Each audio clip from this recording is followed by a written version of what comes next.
salaamaaleykum maa ngi leen di nuyu di leen ziar di leen jaajëfal bu baax di leen di saa yu jàkkaaru info réew mi mbégte ak kontaan moom la ñuy ànd yéen chaque jour tey na dama seet si tamit sama frère sama mag macha allah ñëpp xam ko muy def lu nice defe naa ni buy wax nit ñi dañ koy déglu dañ koy bàyyi xel parce que defe naa ni daf ñuy wax loo xam ne day am njëriñ te dañ ciy far xam-xam moo tax man du ma taay damay sawar tout le temps di ko invité samay émission di waxam moom tey na dañ ko seet si waat rek këram muy Pape Djiby Fall ñu ngi lay nuyu di la ziar.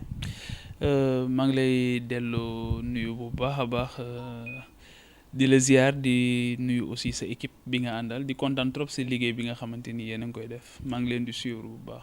merci tey ñu ñëw seet si la fii sa kër nga dalal ñu bëggoon nga wax ñu tuuti rek si noo gisee gouvernement bu Macky Sall tëral instant yi. Naturellement ñoo ngi ko doon xaar bu ñu jógee ci élection présidentielle bi nga xamante ni réélire nañ ko li gën a normal mooy mu am programme c'est vrai que dafay continuer li nga xamante ni loolu la doon def waaye dafa am benn dàbbali bu bees boo xamante ni war na ko def loolu tamit dafay ànd mu daal di choisiraat équipe bi nga xamante ni moom la ci war a àndal soppiwul ki nga xamante ni moom la defoon mu jiite jëwriñ yi muy Mohamed Boun Abdallah Dionne même bu fekkee ne ci beneen réforme lañ jël boo xamante ni lii di premier ministre dootul am waaye day nekk secrétaire général de la présidence daal di continuer di piloter li nga xamante ni moom mooy action gouvernement bi ndax ci ban format la koy def ak yooyu yëpp réforme bi nga xamante ni moom la war a conduire dinañu ko wax leneen li aussi mooy gis nañu tamit am ñoo xamante ni génn na leen ci gouvernement bi ñoo xamante ni xaaruñu ko woon jàppoon nañ ne dinañ continuer cheminer ak ñoom am na ci ñoo xamante ni itam gis nañ mu dugal leen gis nañ tamit mu def yëfi politicien dëgg mooy gérer ay équilibre yoo xamante ni mooy région bu nekk ñu fexe ba nga bokk ci li nga xamante ni moom mooy gouvernement bi donc loolu yëpp nekk ay mbir yoo xamante ni am nañ ci luñ doon xaar surprise yi daanaka bariwul waaw surprise yi bariwul ndax liggéey bi nga xamante ni moom lañ leen dénk dinañ ko def ak duñu ko def loolu tamit ci kanam moom moo ñu koy wax waaye li ñu war a def rek xëy na mooy taxaw seetlu analyser un peu li nga xamante ni xew na ci ñenn ñi nga xam génne nañ leen ñenn ñi nga xam changé nañ leen ni nga xamante ni aussi sopparñi bi nga xam indi nañ ko lu ci mel ni ci ministère des finances éclaté ko daal di koy def ñaari pàcc ndax Amadou Ba était un ministre super puissant ndax il dérangeait quelque part ndax dooleem dafa ëppoon ba mu ndaxte ci 7 ans yi dañu yëg ne dooleem ëpp na il faut que ñu wàññi ko lan moo présider le choix porté sur Abdoulaye Daouda Diallo pour mu remplacer ko ci poste boobu nga xamante ni foofu la nekkoon lan moo tax ñu indiwaat Amadou Hott lan moo tax mu jógee fi nga xamante ni moom mooy Banque africaine de développement moom moo nekkoon vice-président bi lan moo tax ñu yóbbu Amadou Ba ministère des affaires étrangères ndax amuñu woon yeneen profil yu gënoon intéressant pour dem foofu ndax moom bëggoon na dem foofu ak ni ñu ko xamee mu nekk un technicien des finances un brillant inspecteur général des impôts et domaines dirigé inspection générale des impôts et domaines pendant des années tey ñu xëy yóbbu ko fi nga xamante ni moom mooy affaires étrangères su fekkee ne sax dañu xam ne coopération bi jëlee nañ ko foofu la coopération internationale donc finalement lan ngay gérer ndax est-ce que Sidiki Kaba tey jii bu ñu évaluer mission ci affaires étrangères ban note lañ koy délivrer est-ce que nekku foon rek di gérer les affaires courantes wala ndax am na fu mu ko jëlee am fu mu ko yóbbu wala ci statu quo la nekkoon ak benn stagnation ak ki nga xamante ni moom mooy Amadou Ba tey lan mooy nekk feuille de route ak fan la ko mën a yóbbu ak ban niveau d'implication lay am ci négociation yi nga xamante dina am notamment ci bon voisinage bi d'abord mais ensuite et surtout sur la question liée au pétrole et au gaz surtout bu fekkee ne dañu xam ne suñu digganteeg réew bu mel ni Mauritanie tey fokk waxtaan am. ñu gis tamit Aminata Mbengue Ndiaye moom tam dañ ko joxoon élevage mu liggéey ci woon lu bari ñu bari apprécié woon si liñ ko joxoon tey ñu yóbbu ko pêche. xam nga man sunu ministre élevage du Sénégal dama ci am njàqare ndax dafa mel ni ministre la boo xamante ni daanaka bu weesoo tabaski korité daanaka ministre tabaski korité ngay gën a nekk que ministre élevage c'est-à-dire que li ma bëgg a wax rek mooy tey jii les acteurs du secteur de l'élevage tant que lu ñuy liggéey benn politique industrialisation bu am solo accompagné wu ko du ñu dem fenn parce que li ñuy continuer di liggéey mooy dinañ continuer di liggéey ba bëgg a dee na ko maam ñi doon defee noonu la ko bàyyi di defee noonu la ko sët yi di defee waat dafay am benn éternel recommencement boo xamante ni du garantir ki nga xamante ni moom moo ci nekk mu mën a propulser wu dem feneen beneen bi mooy du permettre aussi nit xale mu daal di nekk xale rek daal di ne man lii laa bëgg a doon ndax gis nga ci njëriñ gis nga ci mu mën la jëlee ci pauvreté yóbbu la ci nga mënal sa bopp bu baax a baax au vrai sens du mot donc yooyu yëpp pour man Aminata Mbengue Ndiaye c'est vrai am na ñoo xamante ni ñoo ngi rafetlu liggéeyam ak yëpp waaye wax dëgg fa yàlla je pense qu'elle pouvait mieux faire tey jii jël nañ ko yóbbu ko fi nga xamante ni moom mooy pêche mais li ma bëgg ñu bàyyi rek mooy jëlee nit fii yóbbu ko fële te évaluer wuñ ko wax sénégalais yi lan moo justifié c'est vrai le président de la République a le pouvoir discrétionnaire de nommer qui il veut aux fonctions civiles et militaires loolu moom constitution moo ko jox ndax bëri nag bëriwul c'est un autre débat xëy na mën nañoo egg ci ñu xool nag nan la ñuy nommer ak yooyu ndax man sama yéene tey mooy ñu am président de la République yoo xamante ni buy nommer au-delà des ministres parce que ministres yi bëgg-bëggam la mais au-delà des ministres tey les directions générales man su ma sañoon tey dañ koy def ay appel à candidature nga xamante ni tey je te donne juste un exemple kan moo xam le directeur de la santé dans ce pays kan moo xam le directeur de l'agriculture dans ce pays kan moo xam le directeur de la jeunesse dans ce pays alors que ñooñu dans les ministères en réalité ñoom ak secrétariat général bi ñoom ñooy tenir liggéey bi donc ñooñu poste yu mel noonu jàpp naa ne appel à candidature sax mënoon nañ ko ci def ñu jongante xool le meilleur des Sénégalais ici comme ailleurs nga xamante dinañ la mën a jox poste boobu assigner la benn cahier de charge nga xam boo dawalee tuuti ñu def taxaw seetlu xool ndax yow mission yi ñu la escompté woon est-ce que atteindre nga leen ou pas soo ko atteindre ñu mesurer écart boobu xool ndax ci yow la dese wala ci état la dese en termes de moyens yi ñu waroon mettre à ta disposition wala ndax yow yaa amul suffisamment de compétences wala ndax yow yaa amul suffisamment de ressources humaines autour de toi donc il faut que ñu xam ne ñun le développement bi nga xamante ni moom la ñuy aspirer tey élément bi ci gën a am solo élément bi ressources humaines la tudd Sénégal sunu li nga xamante ni foofu la ñu war a def focus aujourd'hui du pétrole beeg gaz beeg yooyu coow li bari na trop ñun ñoo ko fi mujjee am na ñeneen ñu ko amoon gis nañu ba ñu jiitalul ressources humaines de qualité nam leen jural donc aujourd'hui il nous faut d'abord des ressources humaines de qualité ensuite une transparence une bonne gouvernance bala nga ñuy ñëw nag ci li nga xamante ni moom mooy la gestion de ces ressources humaines en tant que telles parce que loolu ay instruments yu ñuy manipuler rek la donc kan moo koy manipuler ci yan mécanisme la koy teg est-ce que dinañ ko verrouiller ba nga xamante ni kenn du ci mën a def tappaleeg yooyu donc foofu mooy question centrale bi foofu la nekk donc au-delà des hommes qui viennent et partent à la tête des institutions li gën a am solo mooy les mécanismes maintenant le président affirmé ne ay souhait nee na bëgg na ñu def fast track bëgg na ñu liggéey vite et bien constaté na ne sunu administration dañ ko war a réformer waaye man li ma bëggul aussi mu def mooy ñëw def comme ni mu def ci PNUD avec le PUDC ñëw bàyyi fi administration jox ko PNUD alors que réew mi li ma jàpp mooy on a une administration boo xam bu ñu ko dimbalee mu réformer ko de façon vigoureuse parce que am nañu ressources humaines yi encore une fois ñi nga xamante ni ñoo nekk ci sunu administration tey dans tous les domaines de l'administration saa bu ñu génnee Sénégal fu ñu dem dañuy nekk ñi nga xamante ni dañuy source d'inspiration la ñuy nekk ñu ñuy bàyyi xel la ñuy nekk donc encore une fois bu ñu négliger loolu ñu am maintenant nañ leen waajal dimbali leen ci réformer administration dématérialiser ko ba nga xamante ni dinañ mën a liggéey rapidement bu baax a baax ba nga xamante ni liñ ci soxla en termes d'efficacité parce que la finalité mooy loolu mooy un service public efficace et rapide mooy yow fooy wuti kayit tey benn signature nga ci daw 1 mois loolu moo am Sénégal nga dem toog salle d'attente ñu lay xaarloo ba ngay bëgg a dee ah ka fa nekk boo moytul du fa def dara lu dul toog naan café ak ataaya comprendre nga donc détails yooyu ak pause interminable yi donc détails yooyu mooy yoo xamante ni c'est des choses sur lesquelles si l'État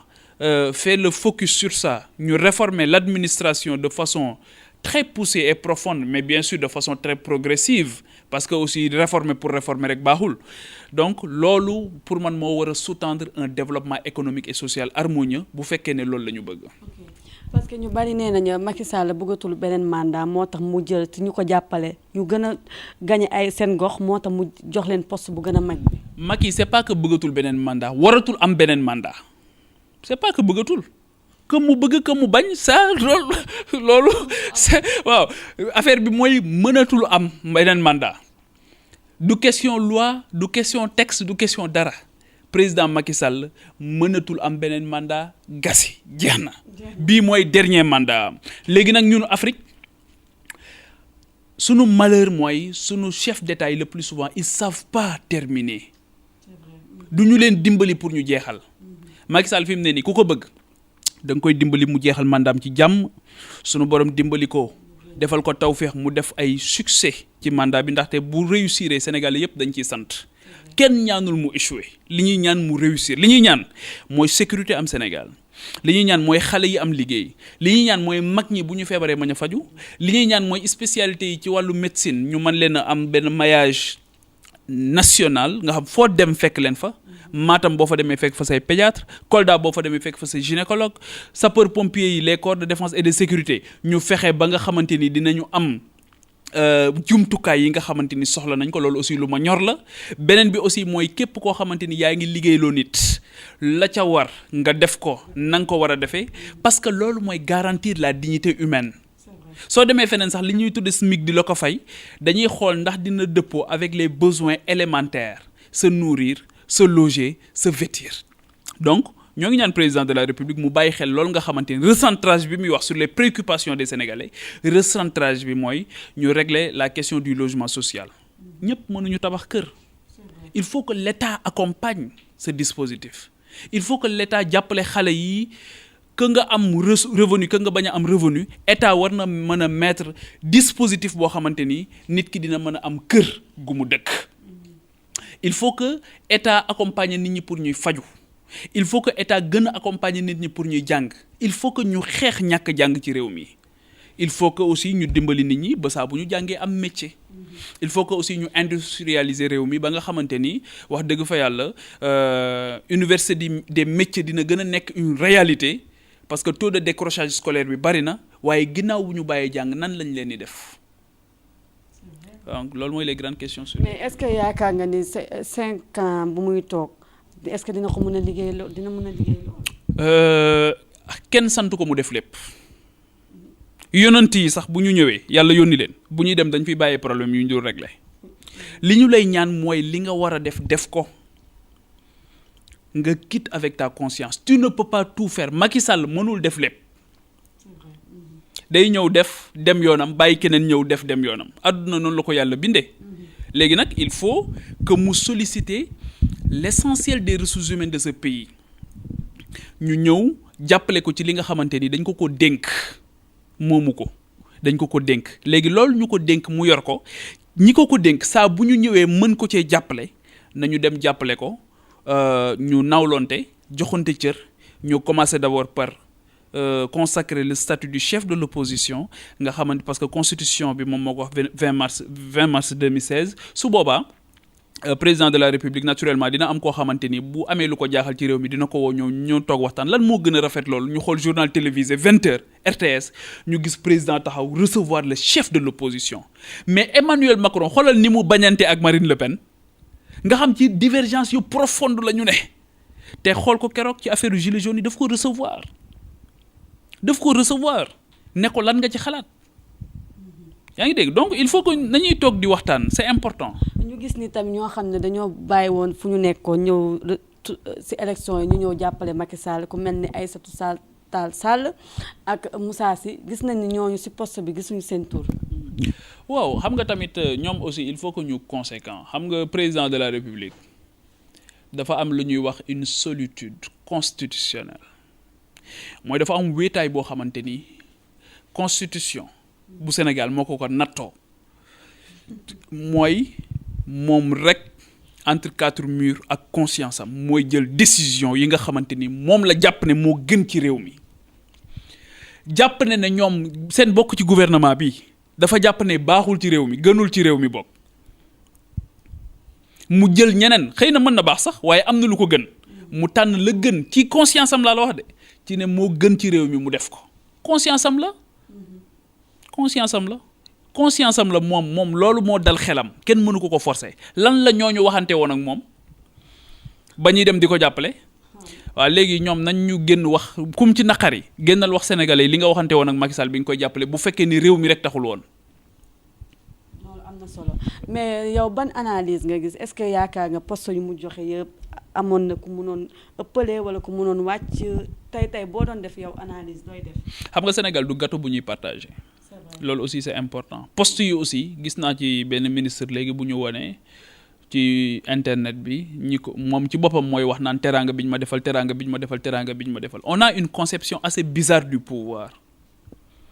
du teraanga en réalité responsabilité la bu mag a mag a mag te gis nga tant que changé wuñ approche bi ñu ci am approche bi ñu ci war a am dëgg mooy bu ñu la nommé ministre sa waa kër ñëw di la massaw di la ñaanal yàlla suñu borom suturaal la di la wax ne lii ci ngay am ngërëmal yàlla wala nga ñàkk ko ci conception boobu tant que amuñu ko ci pouvoir tant que ñoo ngi koy percevoir comme teraanga tant que ñoo ngi féliciter au lieu que ñu encourager ku ñuy doog a nommer ñu lay féliciter mooy problème am na c'est comme si c'était une consécration alors que non c'est pas une consécration da ngay ñëw ci fekk tool bu fees dell nga war ko taxan war a ji yaa ngi dégg war a wolli wala lépp nga war ko def ba góob nag jotagul ak deqi góob ak deqi mooy bés booy génn lan nga fiy bàyyi conception bi il faut que ñu changer approche bi ñu ci am il faut que ñu changer approche bi ñu ci am te loolu je pense que ça va commencer d'abord ak ñu commencer li nga xamante ni moo suspendre ci seen bopp comme épée de Damoclès il faut que ñu commencer ko génne xam nga loolu mooy lan mooy rapport yi ci seen gestion yi la Cour des comptes nay def liggéeyam bu baax IGE nay def liggéeyam su boobaa enrichissement illicite dootul am parce que bu fekkee ne at mu jot ñu xool la gestion de toutes ces institutions génne rapport yi teg ko daal ne diw kon su boobaa duñu la fa bàyyi ñaari at ñetti at ngay am problème loolu sax moo gën ci yow man su ma doon ñoom at mu jot ma ne yéen ñi ma dénk ñëw leen ngeen saytu xool li ngeen ma dénkoon lan moo ci ayib parce que rapport yi aussi coow lu bari daf ci am mel ni lépp bon ci rapport bi donte dañoo jeter le regard sur une institution waaye lu ci bari ay recommandations la mooy fii kat defee fi nii defaral fii du ay inculpation du ni ñu koy waxee parfois à travers la revue de presse et tout du noonu ay recommandations lay doon mooy kat fii kat ni nga doxalee ni dëppootul ak ni jamono di doxee. Gouvernance ak transparence lii la yittewoo su ko defee nga daal di commencer daal di ne naa changer approche ak say collaborateurs su ñu ñëwaa saytuwaatee gis même problème yi ñu ne la nag yow li nga bëgg a def yaa ngi koy bëgg a tay il faut que yoon def liggéeyam. concernant sa question ci Aly Ngouille Ndiaye je pense que ne Aly Ngouille dafa nekk ci ki gënoon a nekk au cœur des débats. si élection yi nga xamante ni ci lañ jëm li ñuy xaar ci moom di ko xaar ci président Macky Sall mooy mu woo ñi nga xamante ni ñoom la ko seex parce que dañu bëgg suñu jógee ci élection bi dootuñu wax waxu processus électoral dootuñu wax waxu fichier électoral donc li ñu bëgg mooy ngir yàlla lillahi wa rasuli nañu def audit ci fichier bi d'abord mais ñu def audit ci bànqaas yi nga xamante ni ñoom ñoo wër processus électoral bi di war ko saytu Sénat war nañu ko xolaat war nañu ko réformer war nañ ko gën a dëppaleeg jamono war na gën a transparent la DAF direction de l'automatisation du fichier war na gën a transparent war nañ ko gën a war nañu gën a xool ka fa nekkoon depuis 2013 te dem retraite nañuy xool nañ ko fa jëlee nag mu dem noppalu ji ñu indi ñeneen ñoo xamante ni war nañ ko gën a mën a yor donc au-delà de Aly Ngouille Ndiaye nañu xool globalement